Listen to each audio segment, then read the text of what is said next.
ايه يا جماعه؟ بجرب بدخل شحاته وبدخل صابر وبدخل فيصل. ايه المشكله؟ الجهاز ده وصل كاس عالم وبتعب من غير هزيمه، ووصل نهائي كاس من غير هزيمه. انا هفضل كده؟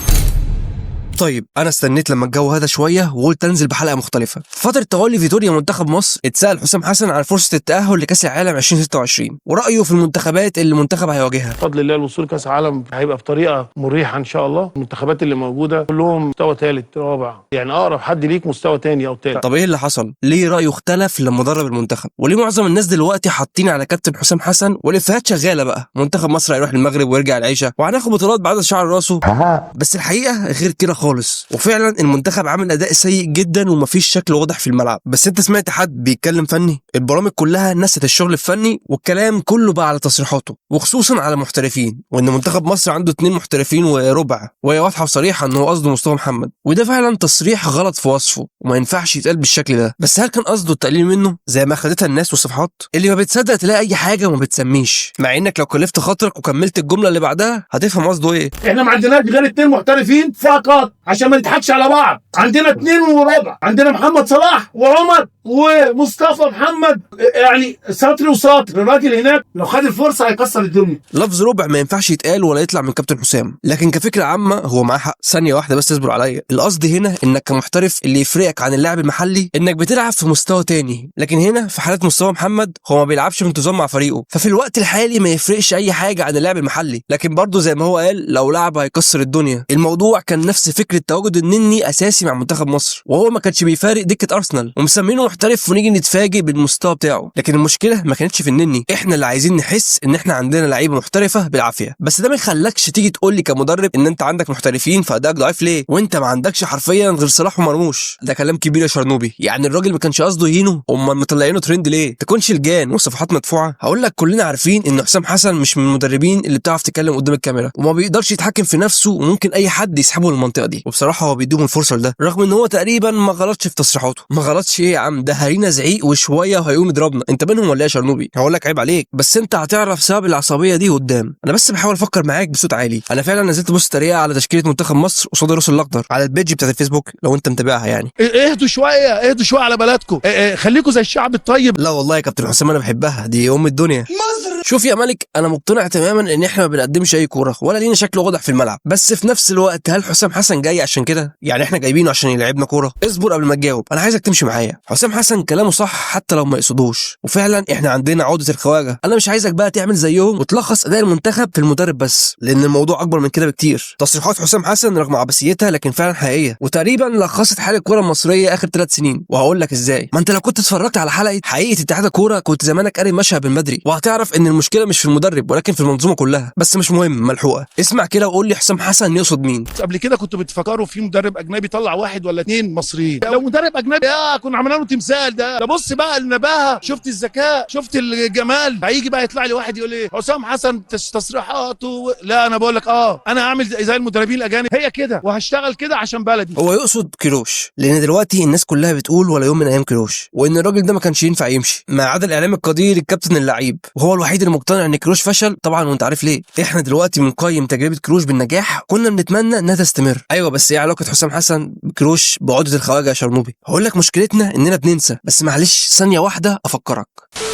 كيروش بعد البطوله العربيه ومن اول لما اعلن قائمه المنتخب لتصفيات افريقيا وما خدش قفشه ولا طارق حامد، الاعلام والميديا والصفحات ازاي ما ياخدش القضيه ممكن، وازاي لاعب زي طارق حامد ما يتاخدش؟ الراجل ده عايز يذبح لنا القطه يا جماعه. ده ما يعرفش قيمه منتخب مصر وما عندوش فكره. لاجل النبي اللي مسلط الراجل ده ولا اللي قايل له اذبح القطه من اولها ما ينفعش في التوقيت ده. ما تقوليش بقى اصل ده جاب مرموش وجاب فنكوش وكل الكلام اللي هو هنسمعه الفتره اللي جايه دي، وان هو اختراع ومش اختراع. والموضوع بقى اصعب والدنيا كلها اتقلبت عليه بعد خساره مباراه نيجيريا 1-0. الناس كلها قالت ده مدرب على قده وتفكيره قديم، ومطالبات باقالته قبل ما نتفضح في الماتشات الجايه. بتعارضني لما كنت قلت لك ان كروش قليل فنيا، فانت قلت لي لا، فقلت لك ده هجاص، فانت قلت لي لا، يعني ده اجابه غير كده من الراجل. انا قلت لك ده اكبر هجاص. من اول ما شفت الراجل ده قلت لك ان فنياته ضعيفه. كل مصر قلبت عليا وكل مصر هاجت عليا. عايز اقول للناس بس الجهابزه دول، ايه رايكم النهارده؟ بس مشكله كروش معانا انه هرشنا، او بمعنى اصح درسنا كويس، عارف انه مستحيل يمشي في الوقت ده سواء لضيق الوقت او لسبب تاني هقول لك عليه قدام شويه، فتعامل معامله هو ده اللي عندي واضربوا دماغكم في الحيط. يعني بص كده، ده في ظل انه كان طلع مسرح في كل برامج مصر بسبب الخساره 1-0 من نيجيريا، كان طالع بيضحك لنا ولا فرق معاه، لان هو عارف ان محدش يقدر يمشيه فبراحته. والفتره دي كان السين والع بين كيروش والصحفيين. كيروش يقول لهم احنا مش هدفنا بطوله افريقيا اساسا، والصحفيين والاعلام ماشيينها معاه ديس ان ربنا يستر، ده احنا هناخد على عينينا من كوت ديفوار ويا رب ما نطلعش بسكور. جرد الميه ساقعه نزل على دماغنا من الاخ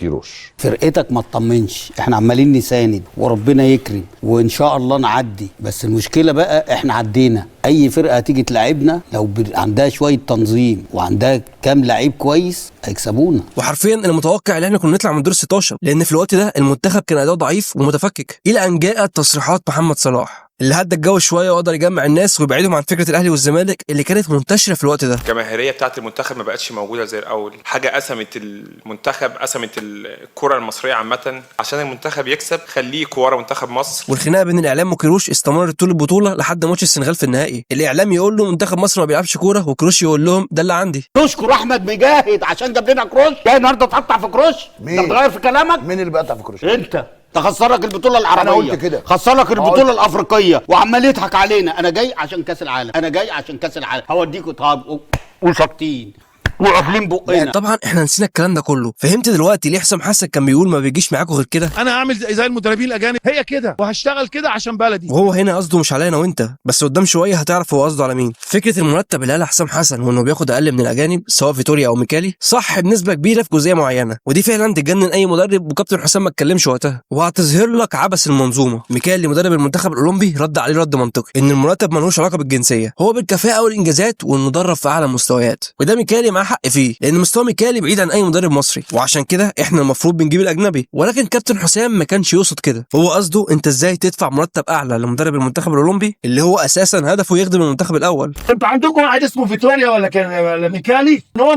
مدرب منتخب ناشئين ولا منتخب اول بياخد اضعاف المدير الفني بتاع لمنتخب مصر. ما حدش سمع صوتي. وده حرفيا ما بيحصلش في اي حته في العالم ان مدرب الفيرست تيم ياخد اقل، لان طبيعي مدرب المنتخب الاول يبقى اعلى في الكفاءه مش العكس. الموضوع شبه انك بتعمل تورته وخاماتها كلها من اوروبا وفي الاخر تغلفها وتكتب عليها صنع في مصر، مش منطق. المشكله مش في الاثنين، ميكالي معاه حق ان هو ياخد مرتب اعلى وكابتن حسام حسن معاه حق انه ما ياخدش مرتب اقل. طبعا عباسيه الجمله دي سببها اتحاد الكوره اللي مش بيخطط لاي حاجه. طبعا مش هتلاقي اي حد يقول لك الحاجات اللي ما بين السطور دي غير شرنوبي، بس انت حبيبي وهتبقى حبيبي اكتر لو بصيت في الديسكريبشن هتلاقي لينك بول IQ اللي مجمع لك كل العاب التحديات في PDF واحد بس. جمع صحابك يا ملك وجربها. طب ما تجرب يا اخي، انت غرمان حاجه؟ انت عندك حاجه تخسرها؟ طب حسام حسن كان يقصد مين بالناس الوحشه؟ ده ما بين الجمله والجمله بيقطعها بالناس الوحشه. لكن في شويه دايره كده الناس الوحشه بتصبر ليه على الاجنبي، بس في ناس نفسيه وحشه قوي. لا انا كنت متعمد ان انا ما اتكلمش عليها. احنا عندنا في مصر المدربين كلهم بيجتمعوا مع بعض ضد المدرب الاجنبي لحد ما يطفشوه، يقول لك ماله المدرب المصري اولى. واول لما مدرب مصري يمسك هوب اشمعنا. واحساس اي مدرب مصري انه في خطر الاقاله وانه وارد يمشي في اقرب فرصه، ده بيخليه يحاول يبروز لك انجازاته حتى لو هو ذات نفسه عارف انها مش كبيره. وده ممكن يوضح لك ليه حسام حسن رايه اختلف في مجموعه مصر اللي صعدنا منها كاس العالم، لانه بيحاول يدافع عن نفسه. رغم انت لو جيت قارنت بدايه حسام حسن ببدايه كروش وفيتوريا هتلاقي ارقام حسام حسن الاحسن، بس في نفس الوقت هو برضه الاسهل ان هو يمشي. انت ممكن تفتكر اننا بنصبر على المدرب الاجنبي اكتر من المصري عشان كفاءته او عشان رؤيه لقدام، لكن الكلام ده ملوش علاقه بالواقع. احنا ما بنقدرش نمشيه عشان الفلوس، لان المدربين الاجانب لما بنتعاقد معاهم بيعملوا عقد محترم وشرط جزائي يضمن لهم حقوقهم، فمش بنقدر نمشيهم بسهوله عكس المدرب المصري اللي غالبا جاي من غير عقد او بنعمل له عقد شكلا بس عشان نظبط الاوراق. ما عنديش عقد يتفسخ او احنا اصلا ما عنديش عقد. انت موجود في الاتحاد بدون عقود بصفتي موظف. والدليل على كده كل المدربين الاجانب اللي دربوا المنتخبات باختلاف مسمياتهم دخلنا معاهم في مشاكل بسبب الشرط الجزائي، وده ناتج من ان اتحاد الكوره بيتاثر بالسوشيال ميديا، وفعلا جزء كبير من القرارات اللي بياخدوها بيبقى من تاثرهم بالراي العام. وده مش عشان هم بياخدوا براينا ولا حاجه، ده مجرد تريح دماغ بدل الهجوم عليهم طول الوقت. عايز اقول لك اصلا احنا ما بنصبرش على حد، ولا مدرب مصري ولا مدرب اجنبي. وانت لو مسمي السنه والسنتين دي صبر يبقى انت ما تعرفش حاجه. ده ديشامب قعد يجرب 6 سنين في منتخب فرنسا عشان يقدر يحقق كاس العالم 2018 ولحد دلوقتي لسه ماسك، ده داخل في 13 سنه. انت متخيل؟ بلاش فرنسا، ساوث جيت قعد 8 سنين يبوظ في انجلترا وما مشوهوش. وخلينا نتفق ان صعب اي مدرب مصري يلعبنا كوره في ظل قدراتهم دلوقتي، وحتى لو هيقدر هيحتاج سنين، وده مش هيحصل. طب ليه انا عايز حسام حسن يكمل مع المنتخب حتى لو الاداء ما اتحسنش؟ لاننا برضو بننسى. طب قول لي كده مين سبب تعيين حسام حسن مدرب لمنتخب مصر اساسا؟ احنا. ده غالبا جاي بتفويض شعبي مننا. فانا عايزك تخش معايا جوه دماغ حسام حسن دلوقتي، ومالكش دعوه بالاداء حتى لو وحش. انا جاي بعد مطالبه بوجودي، ووصلت نهائيات افريقيا بدون هزيمه حتى لو ده العادي، وصعدت كاس العالم حتى لو سهل. هل ده يخلي الكلام كله على الميديا بعد خساره اوزبكستان انه ما عندوش فكره؟ مش منطق. رغم ان الاداء فعلا كارثه، بس برضه كلامه عن الاجهاد وانه ما عندوش وقت غير تمرينتين بس اثر فعلا. بس في نفس الوقت احنا ليه بنعين مدرب مصري في الاساس؟ لانه المفروض بيقدر يجمع اللعيبه وبيخلق الروح اللي بتخليك تعوض شويه من نقص الجانب الفني. بس الحقيقه حسام حسن لحد دلوقتي فشل في الموضوع ده، لان انا عن نفسي مش منتظر حاجه فنيه من كابتن حسام حسن على قد ما انا منتظر جرينتا وروح فريق. فمالهاش لازمه تخسر اللعيبه وانت اساسا عامل مشاكل مع اتحاد الكوره قبل ما تيجي، ومشاكل مع كابتن حلمي طولان مدرب المنتخب الثاني. وبالنسبه للناس اللي مقتنعه ان المنتخب الثاني بيلعب كوره احسن، اقسم بالله الناس دي ما اتفرجت على ماتشات اساسا. وانا مش مستعد الصراحه اسمع اقاله حسام حسن واسناد مهمه المنتخب الاول لحلمي طولان. انا عن نفسي ما اعرفش ايه اللي بيحصل في الغرف المغلقه، بس بتصريحاتك دي هتخسرك كمان الناس اللي طلبت بوجودك. وعايز اقول لك صديقي المشاهد، ما تنتظرش اداء ولا منتخب مرعب يخوف اي حد زي زمان، لان ببساطه الاجواء دي كلها مستحيل تنجح اي حد بالشكل اللي احنا عايزينه. هي ماشيه بالبركه، واتحادنا العظيم ما بيعينش المدربين عشان مشروع. احنا بنفضل نغير اسامي المدربين بس عشان هدف في بطوله معينه. وهتلاقي معظم المدربين الاجانب اللي تعينوا كلامهم ان اتحاد الكوره معينهم مش عشان يفوزوا ببطوله افريقيا، لكن عشان يصعدوا كاس عالم، سواء كوبر او كيروش. لكن الصدفه خلتهم هما الاثنين يوصلوا النهائي. والفكره دي رغم سطحيتها لكن دلوقتي ما بقتش مستاهله مدربين اجانب. الفيفا قالت لك بالصلاه على النبي كله هيصعد، والتجارب اللي حواليك بقت بتقول لك ان الفكره مش في المدرب، دي منظومه، واحنا ابعد ما يكون عنها دلوقتي. يكفي اقول لك بس ان في ناس في اتحاد الكوره شغاله 3 و4 وظايف عشان يوفروا فلوس المناصب دي. فانت شايف احنا فين؟ صدقني مش فارقه مدرب اجنبي من مصري، لان مهما يكون المدرب الاجنبي قوي مش هيأثر بالشكل اللي احنا متوقعينه في الوقت القصير اللي احنا بنديهوله ده. في الاخر تجمعات المنتخب بتبقى قليله جدا. حتى كيروش لولا الدعم اللي اخده في الاخر ما كناش عملنا حاجه ولا وصلنا للنهائي. احنا كنا عايزينه يكمل مش عشان الاداء، على قد ما الراجل كان ماشي في اتجاه بناء فريق وطلع لك لعيبه ما كنتش تعرف عنها حاجه، ومعظمهم دلوقتي هو القوام الاساسي للمنتخب. لكن احنا عملنا ايه؟ رمينا كل ده ورا ظهرنا وقلنا مرتبه عالي ومشيناه عشان نبدا تاني من جديد. وعلى راي كابتن شوقي غريب لما قال المدرب الاجنبي هو وقت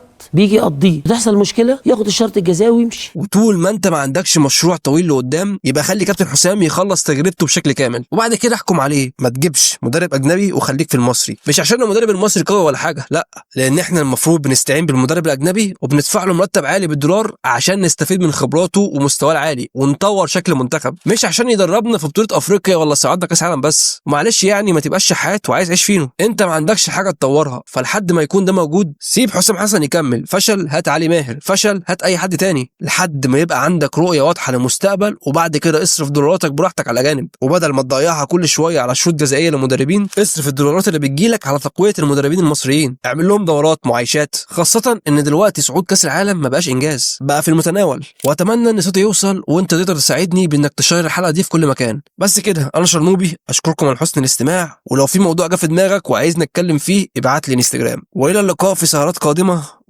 وسلام.